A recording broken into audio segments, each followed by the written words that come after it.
Tara, samahan niyo ako magbalik-tanaw ng very light Ha? dito sa alma mater ko nung high school. Puerto Galera Academy yan. Aray ko. Hello mga kamosang! For today's kitan nga ay tara muna sa aking alma mater nung high school at aaten ng inyong kamosang na seminar para sa kumpil. Ay sinundo ko nga lang dyan ang ating kumarin Shirley at siya, diretso na kami pabalatero para mag-open nga ni ng 39ers natin. Bali, tinulungan ko nga lang siya dyan ng very light kasi alam nyo mga kamosang, nagdugo ang sugat niya dahil sa paghila at pagtakbo namin kahapon.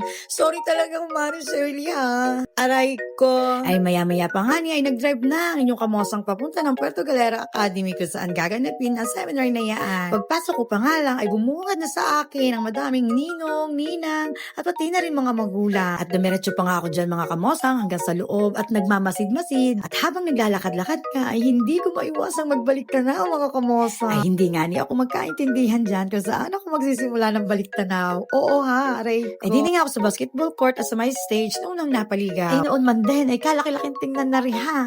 Eh, bakit inaan nga ibiglang kaliit na sa aking paningin? Gayon yata siguro talaga pag madaling lumipas na ang panahon. At naaalala ko pa, dyan sa lugar na yan, ginaganap ang mga palabas tulad ng intrams at mga field demo na yaan. Ay pag akyat ko nga sa may taas, ay aring kantin naman ang bumungad sa akin.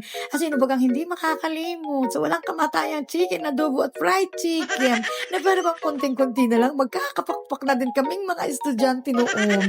Ay oo ha, gayon. Aray ko, ay hanggang inaraw-araw na bagang ulam. Ay pag hindi ka naman. Ay ari nga, at dire-diretso ang ma'am na sinamahan ko hanggang sa makarating kami sa pinakamataas. At pumungad na nga sa akin aring koridor, ang makasalahan ng koridor.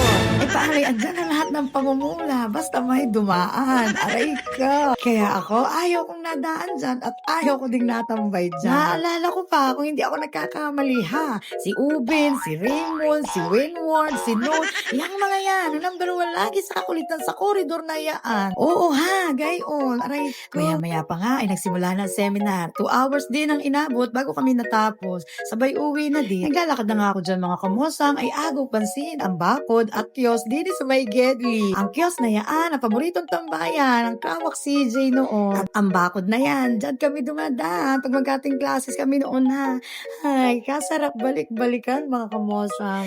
Kamusta na kaya yung iba ngayon? Sana okay lang kayo lahat. Pero alam nyo, sa akin lang mga kamosang ha, ang high school ay isa sa mga laala na bumuo sa pagkadalaga ng inyong mga kamosang at kumarin Shirley na tumatak sa buong buhay namin. Ika nga nila, high school is the best and the happiest time of our life. Agriga kayo doon mga kamosang. At nang matapos na nga ang seminar, ay dumiretso na ulit ang inyong kamosang sa balatero. Ay pagdating ko nga aba, may pa-lunch effect ang ating